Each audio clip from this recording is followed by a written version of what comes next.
احد اللہ الصمد لم یلد ولم یولد ولم یکن لہ کفوا احد. 3 دفعہ یہ پڑھ دے.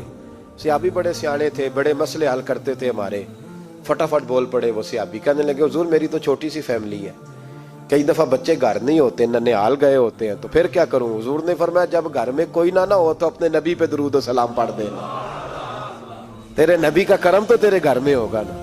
حضرت انس بن مالک رضی اللہ تعالیٰ عنہ فرماتے ہیں کہ ہم انتظار میں تھے کہ بندہ واپس آئے اور رزلٹ بتائے. کہتے ہیں وہ کچھ دنوں کے بعد واپس آئے تو عجیب بات کی انہوں نے. ہمسایوں سے کئی دفعہ بندے کی نہیں نا اتنی بنتی, اور کئی دفعہ لگتا ہے کہ میرا ہاتھ اوپر ہی رہے, یہ کہیں مجھ سے تگڑے نہ ہو جائے. کہتے ہیں وہ آئے تو نبی پاک صلی اللہ علیہ وسلم نے کہا کیا حال ہے تیرا؟ تو عرض کرنے لگے یا رسول اللہ صلی اللہ علیہ وسلم وظیفہ تو میں نے اپنے لیے پوچھا تھا اور میرے تو ہمسائے بھی امیر ہو گئے. حضور وہ تو میں نے اپنے لیے پوچھا تھا اور میرے دائیں بائیں والے لوگوں کو بڑی برکت ہوئی ہے. تو میرے محبوب مسکرانے لگے. حضور فرمانے لگے گویا برکتیں تیرے گھر میں جب برسی ہیں تو چھن چھن کے ان کا فیض اللہ نے تیرے ہمسایوں کو بھی عطا فرمایا.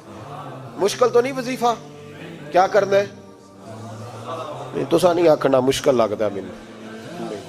تسی کر دینا سلام لو, تسی کہنا بندے اسی ہیں تے سلام اسی لویے, تسی لو جاؤ کے دوبارہ. گھر جا کے کیا کرنا ہے؟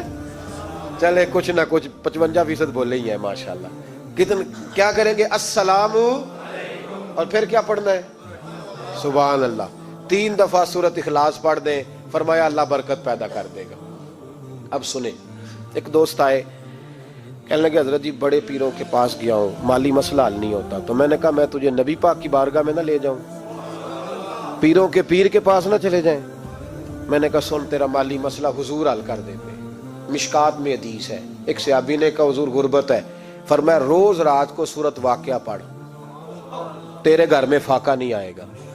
اور یار بتاؤ جب نبی پاک نے کہہ دیا نہیں آئے گا تو آئے گا, حضور نے کہہ دیا نہیں آئے گا تو آئے گا, اللہ اکبر, آ ہی نہیں سکتا. تو وہ والا وظیفہ پڑھ جو مصطفیٰ کریم نے بتایا ہے, اور رب کریم کی بارگاہ میں گویا نیت ہو کہ یا اللہ میں کوئی خود تو نہیں نہ پڑھ رہا, تیرے نبی نے بتایا ہے.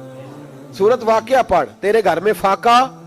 حضرت عبداللہ ابن مسعود رضی اللہ تعالیٰ عنہ بیمار ہو گئے, شدید بیمار, اور بیٹیوں کے باپ تھے, بیٹیاں زیادہ تھی. حضرت عثمان غنی رضی اللہ تعالیٰ عنہ کا دور خلافت تھا.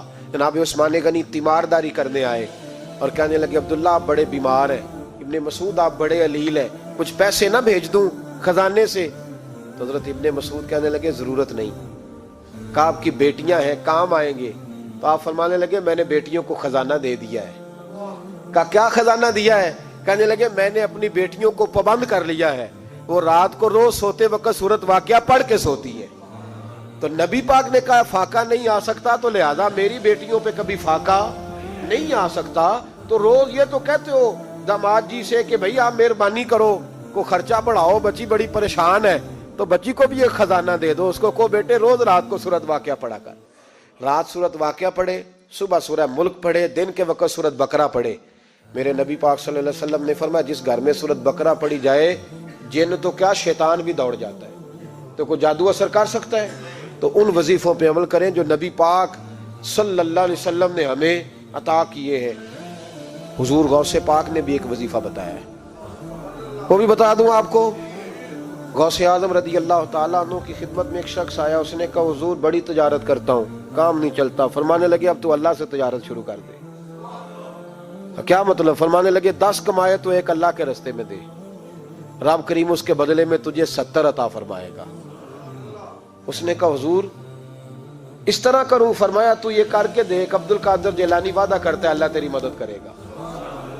غلام کہتے ہیں وہ 6 مہینے کے بعد آیا. پہلے جب آیا تھا تو پیدل آیا تھا, 6 ماہ کے بعد آیا تو 6 اونٹ تھے اس کے پاس, اور آ کے حاضر ہوا تو کہنے لگا حضور زندگی پتہ نہیں کہاں گزار دی, کاروبار کا تو مزہ ہی اب آیا ہے, اب مزہ آیا ہے کاروبار کرنے کا, اب مزہ آیا ہے.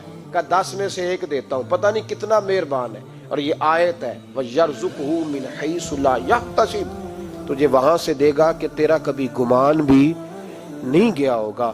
روحانی معاملات کو بھی ضرور شامل حال رکھیں, اور مال مانگے اس سے جو بے حساب دیتا ہے, دنیا داروں سے نہیں مانگے, اس سے مانگیں جو دیتا ہے تو پھر بے حساب ہی دیتا ہے. دعا کرتا ہوں اللہ ہر گھر میں برکت پیدا کر دے, ہر گھر میں فضل کر دے. آخر دعوانا ان الحمد.